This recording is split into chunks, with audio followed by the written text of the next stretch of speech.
Watch and burn. Hey everybody.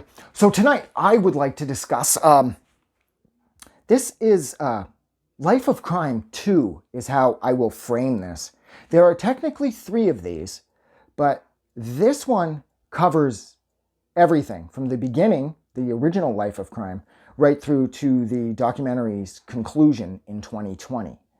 Now there is technically a third one that just focuses on the later years for Rob, Deliris, and Freddie. So I'm not 100% how I ended up coming across this one, but the one I'm discussing now is the one that encompasses all 3. It shows aspects of the first one where Rob's piece of shit brother's smacking his girlfriend around way back in '84. And then this one jumps through the 90s, into the late 90s, into the early 2000s, to the mid 2000s, right up to 2020, when COVID rears its ugly, pointless head and plays a significant part at the end of this documentary. So there is a third one out there, but I don't know, I don't see the point. Because this one, like I said, this one does a really good job of this could just be Life of Crime, because like I said, it starts in '84 and it ends in 2020. Whereas the first Life of Crime that I covered previously here was just 1984. So I don't know. But anyways, it doesn't matter. This one, like I said, this runs all 3+ decades.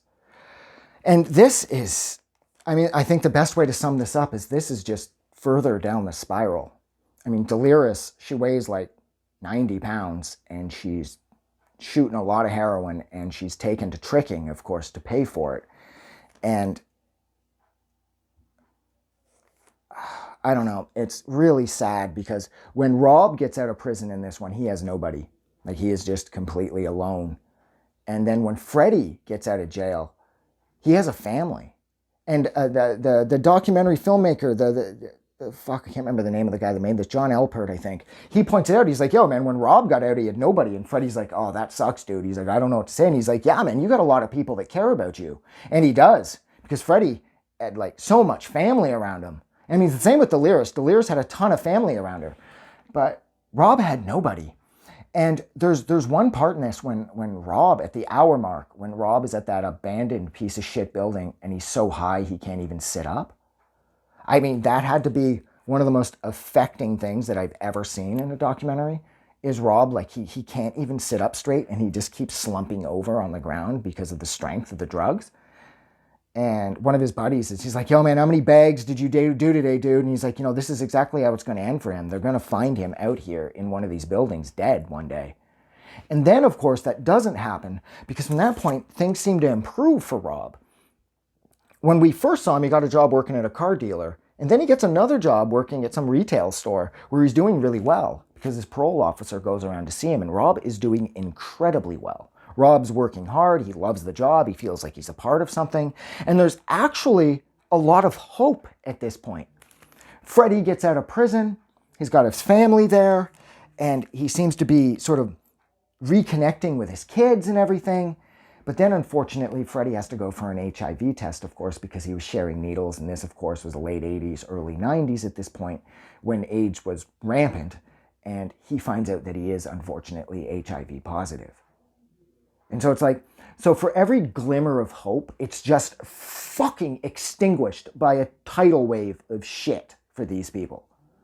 And I know that, unfortunately, they did this to themselves. And you could argue that. But what hope, what choice, what chance did these people have? Freddie did not deserve to become HIV positive. That is just so incredibly unfair. And when Rob gets out of prison, to have absolutely nobody there, I can only imagine how that must have felt. And then you toss in the fact that Deliris weighs like 90 pounds and she's out tricking to support her massive heroin problem. And her daughter, oh my God, Deliris' daughter, at the one point, she's like, look, Mom, if you love us, you'll stay here. And then she's like, you have to pick the drugs or us. And you can see that Deliris is really, really hearing the words of her 10-year-old daughter. Her daughter was amazing too. Unfortunately, way mature beyond her years due to her upbringing. And Deliris was a really good person too, but she was just hooked. And then so she's hearing her daughter say, if you love us, stop. You've got to stay with us. Don't pick the drugs. And then Deliris is like, all right, I got to go. I got to go get high. And then she just leaves after hearing her daughter say that. and then she goes out and gets high. And it's just brutal, and it's so sad because none of them are bad. I mean, Rob does sort of have kind of a rocky relationship with kids. There's that one part where the kids are kicking him on the street when he's trying to use the payphone, and he starts threatening them, saying shit like, I'm gonna pay off the tough neighborhood kids who I know to come and beat the shit out of you for fucking with me. And then when he's dating that one chick who he brings the chicken home to, her daughters are messing with him, and he pushes the one kid on the floor because she won't stop screwing with her. And I'm like, what is it with you, Rob? What is it with Rob and kids fucking with him? And I mean, like I said, none of these people are bad.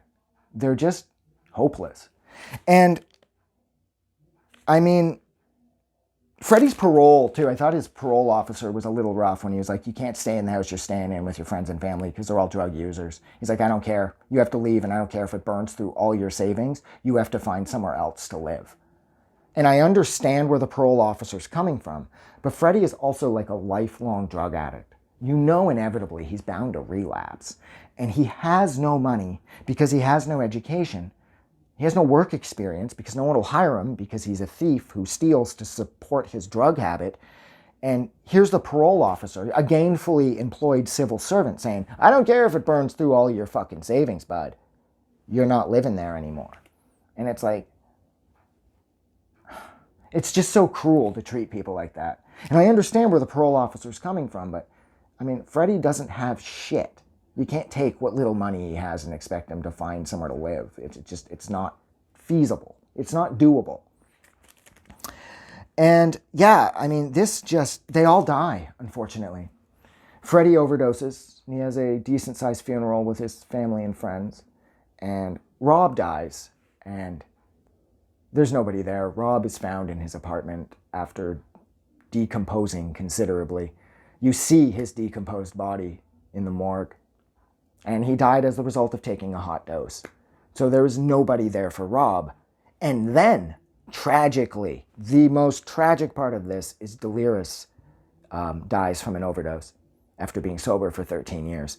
COVID, the bullshit that was COVID, popped up, and the emergency support services that she was depending on when she was feeling weak, she could call a helpline and talk to somebody, and they would keep her from using drugs. COVID shut all that shit down because we were all hiding at home, living off free government money, watching Netflix because we're all hiding from the flu.